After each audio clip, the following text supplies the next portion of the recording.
Hey guys, and welcome back to a new video featuring 5 very wholesome drink recipes. Plus a little bonus breakfast idea is hidden in there as well. Pricey and sweet as hell iced chai lattes with soy milk are probably my #1 weakness. I try not to buy them a lot. There's probably 1,002 different ways to make an iced chai. Here's one of them.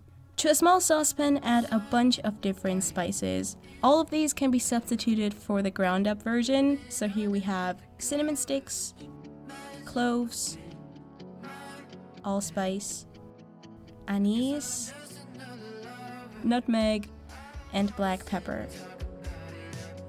Also added some more cinnamon here. Let this toast up on medium until fragrant for about 2 to 3 minutes while stirring this whole thing. Next up, add water and a black tea bag. Be careful with this little paper thingy.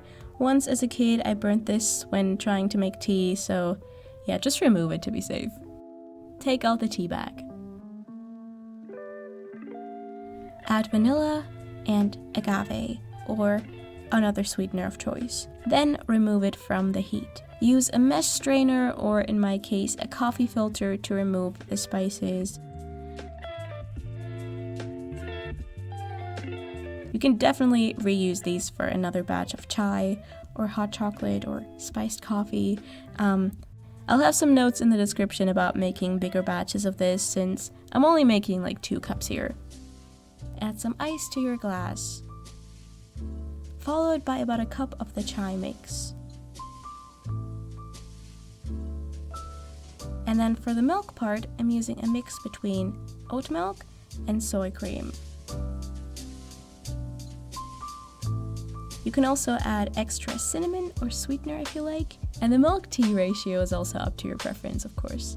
My recipe is definitely not a Starbucks replica. It tastes really good in a different way. It tastes more real, if that makes any sense. But yeah, give it a try and see how you like it. I'm guessing that most coffee places use a syrup base though, so maybe next time I'll try to recreate that.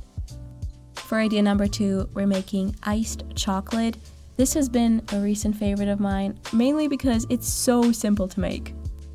In a small bowl or mug, quickly combine unsweetened cacao powder, vanilla, agave, and a pinch of salt. Add hot water and mix it well. Then add ice to your jar of choice, followed by plant milk. I'm using oat here, and then add the cacao mix. And that's it. I love this so much.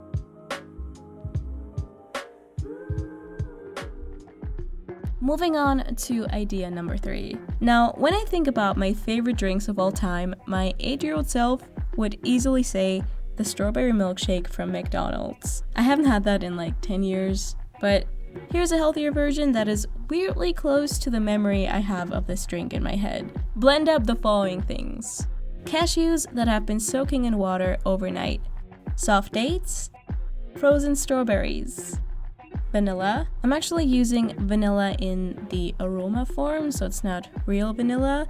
It gives your smoothies or baked goods that sweet artificial vanilla flavor, so that's something we definitely want to achieve here. Non-dairy milk, and a few tablespoons of non-dairy cream, but that can also be left out. A pinch of salt as well, and that's basically it. I freaking love this. I'm guessing it's nowhere near as sweet as the fast food one.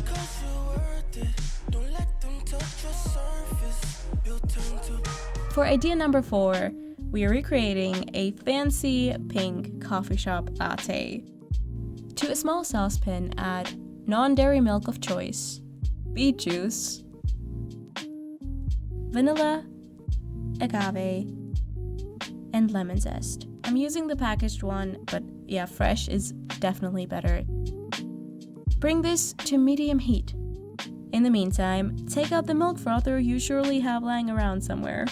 Making froth milk without this is possible. You can literally just blend up some frothable non-dairy milk in a high-speed blender for like 5 to 10 seconds to get a similar effect. Frothable milks would be a lot of the barista ones, like the Oatly one, or just any type of non-dairy milk that's a little higher in fat. For example, I don't know if rice milk can be frothed, but then again, it's also just bubbles. Now add the pink liquid and the frothed milk to your mug.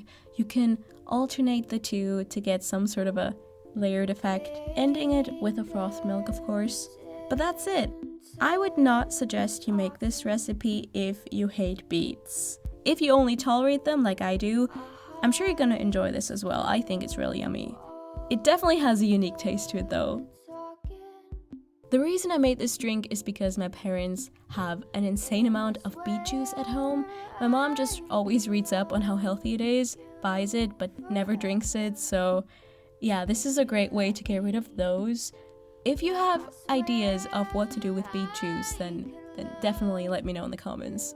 For this last and final drink idea, we're making a horchata-inspired roasted almond rice drink. Horchata inspired. This is definitely not going to be an authentic recipe. I mean, I can't even pronounce that word correctly. In a big saucepan, roast up 2 cinnamon sticks and a handful of almonds for about 6 to 8 minutes on medium heat. No need for chopping up the almonds beforehand. That's just an extra unnecessary step that I decided to do. You can once again substitute the cinnamon sticks for half of a teaspoon of ground cinnamon, but add the ground spice in a bit later, halfway through the almonds toasting up, so after about 4 minutes-ish. Then pour in non-dairy milk, water, rice, vanilla, agave or maple or rice syrup.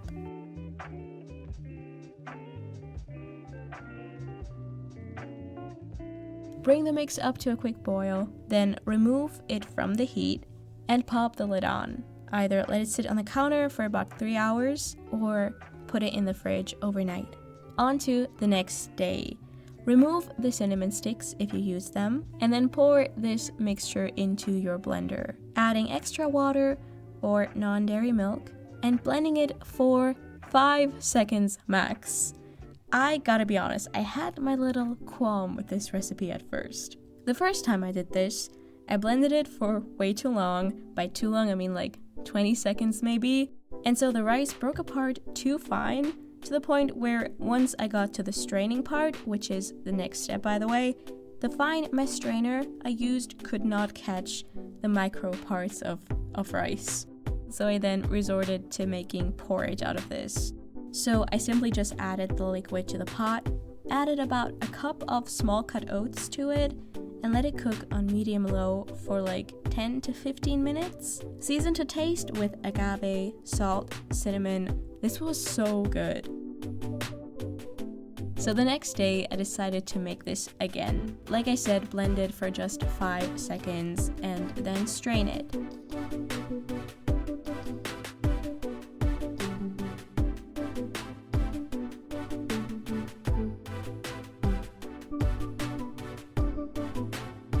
After straining it, you can blend it once more if needed. Serve it over ice or reheat it and have it as a warm drink. And that's it. Thank you so much for watching and commenting and liking and sharing and doing all the things. Another way to support me is to check out my ebook. The link to it will be down below in the description. It is 50% off for another 4 weeks or so. But yeah, that's it for me. I'll see you soon. Bye! Walk away and I won't ask you any questions. Still on your lips, I could taste a bit of heaven. Guess it's true that the sugar isn't sweet.